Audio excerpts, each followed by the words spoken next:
مت وایلدیای عزیزم سلام.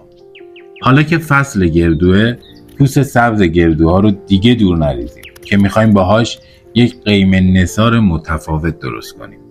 من متینم و توی کالسکه توی جنگل زندگی میکنم. امروز میخوام یک غذای خاص و جنگلی رو بهتون معرفی کنم.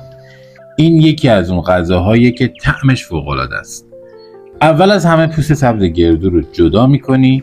حالا اینا رو توی یک ظرف پر از آب میذاریم. به مدت 1 هفته روزی 1-2 بار آبش رو عوض میکنیم. بعد از 1 هفته 1 بار یا 2 بار میجوشونیم تا مطمئن بشیم تلخیش کاملا از بین رفته. حالا پیاز رو خرد میکنیم و سرخ میکنیم تا نرم و سبک بشه. بعد گوشت رو میریزیم توی همون تاوه و با پیاز تفت میدیم تا رنگش تغییر بکنه. وقتی رنگ گوشت عوض شد، پوست گردوها رو اضافه میکنیم. حالا نمک، فلفل و زردچوبه ها رو هم بهش اضافه میکنیم.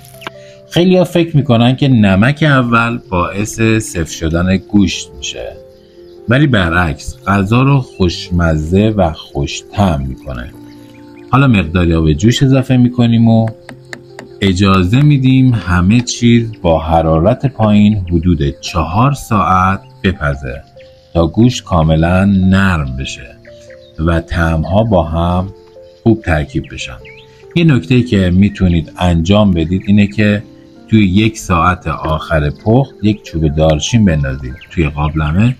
اینطوری یه عطر خیلی خاص به غذا حتما میدید.